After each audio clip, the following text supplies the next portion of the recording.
Tama ba na ipagmalaki natin na tayo ay bangsamoro? O tama ba na kaya na ba nating mamahala ng ating sariling gobyerno?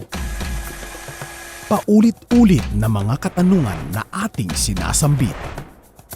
Paano nga ba? Tama ba ang ating ginagawa? O paano tayo mag-uumpisa? At saan ba tayo patungo?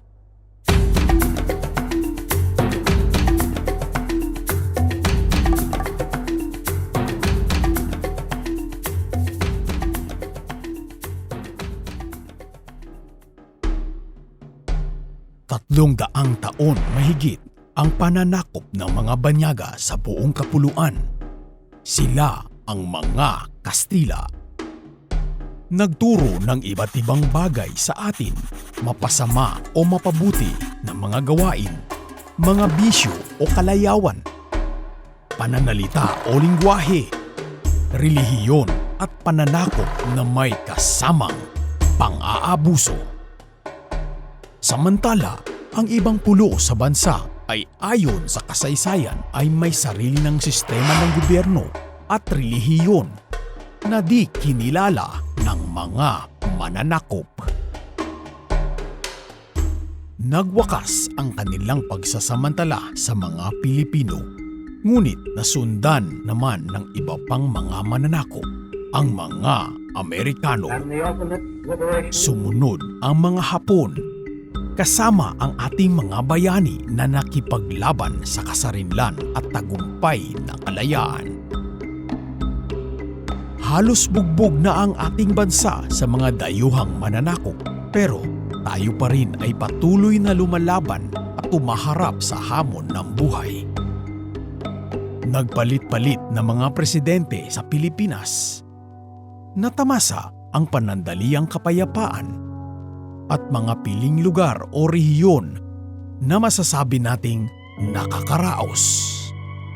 Samantala, ang ibang rehiyon ay nilalamon ng sistema at kahirapan, lalo na sa rehiyon ng Bangsamoro.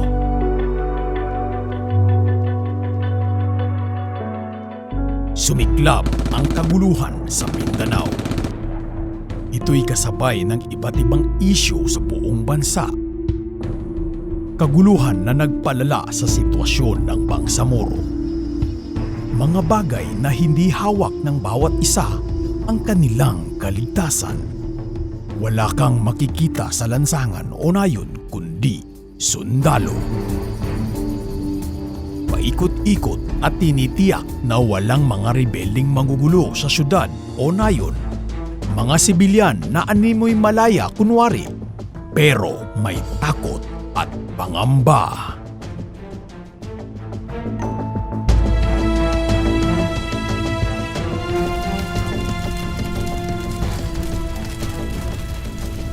Mga ordinaryong sibilyan na naghimok sa pag-aalsa laban umano sa sinasabing mapanglinlang na gobyerno, nagsama-sama ang mga Bangsamoro para ipaglaban ang kanilang kasarinlan patungo sa kapayapaan at patas na katarungan at ipalaganap ang tamang pagkakaintindi ng konsepto ng relihiyong Islam na ito'y ayon sa banal na kasulatan at turo ng Propeta Muhammad sallallahu alaihi wasallam.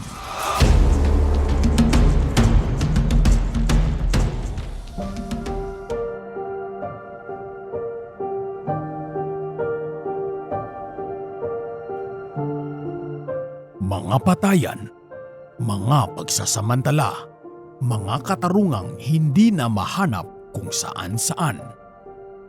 Di na kinaya ang damdamin ng bawat isa na animoy naubos na ang kanilang mga pasensya. Ang pagsilang ng revolusyonaryo Bangsamoro. Sa panahong 1972, formal na inihayag ang samahan ng Moro National Liberation Front o MNLF bilang kasangga at sandalan ng mga Bangsamoro sa pangunguna ng isang leader na si MNLF Founding Chairman Nur Miswari at iba pang kasamahan nito na mga membro ng Central Committee.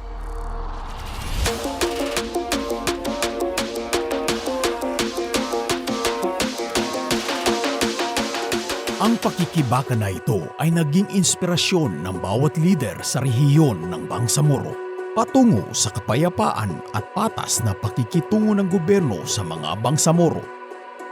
Mga ugnayan, kasunduan at dialogo sa pagitan ng gobyerno at Bangsamoro ay naisagawa.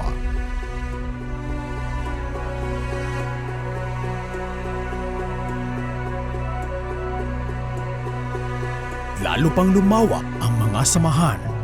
Noong December 26, 1977, itinatag ang Moro Islamic Liberation Front o MILF sa pangunguna ni MILF Founding Chairman Sheikh Hashim Salamat Allah Yarhamu na nagsilbi ding sandigan ng mga Bangsamoro, mapapolitikal at paninindigan sa pagkakakilanlan ng Bangsamoro at sa mga karapatan nito na ngayon ay pinamumunuan ang MILF ni dating Chief Minister Ahud Balawag Ibrahim at kasama ng mga iba pang membro ng Central Committee ang nasabing revolutionary organization.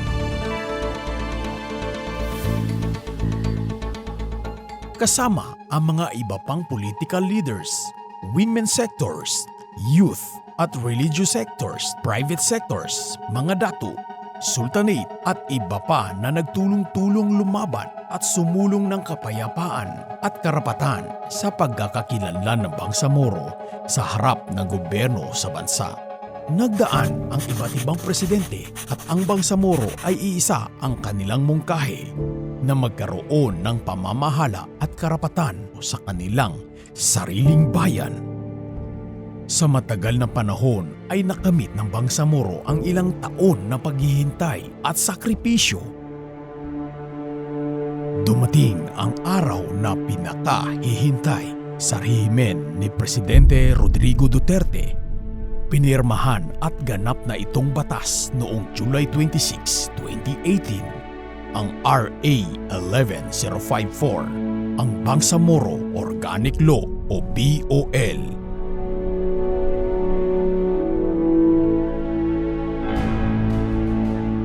Ang BOL ay isang mahalagang batas na nagtatag ng bagong autonomous na rehiyon, ang BARM sa Mindanao, na nagbibigay kapangyarihan sa mga mamamayan nito na mamahala sa sarili batay sa mga kasunduan sa kapayapaan. Kasabay na rin ang pagkakaroon ng plebisito na tumutukoy sa mga botohan o halalan para sa pagpapasya, tulad ng pagbuo ng bagong munisipyo o pagsali sa rehiyon sa loob ng BARM, kung saan bumoboto ang mga residente tungkol sa mga isyong panrehiyon gaya ng pagpapatibay sa Bangsamoro Organic Law o RA 11054. Kasama rin sa pagkakaroon ng kauna-unahang parliamentary election na mamimili ang mga Bangsamoro ng kanilang Member of the Parliament o representante ng kanilang distrito ayon sa naturang batas. May mga probinsya na sakop na ng BARM at nanalo sa plebisito na nagsasang-ayon na mapapaloob sa BARM ang kanilang lugar o syudad, at may mga probinsya naman na di sumasang-ayon na mapapaloob sa autonomiya ng BARM. Malaki ang naging kontribusyon ng ating mga leaders sa pagpapalaganap ng pakikibaka sa ating pagkakakilanlan bilang mga Bangsamoro.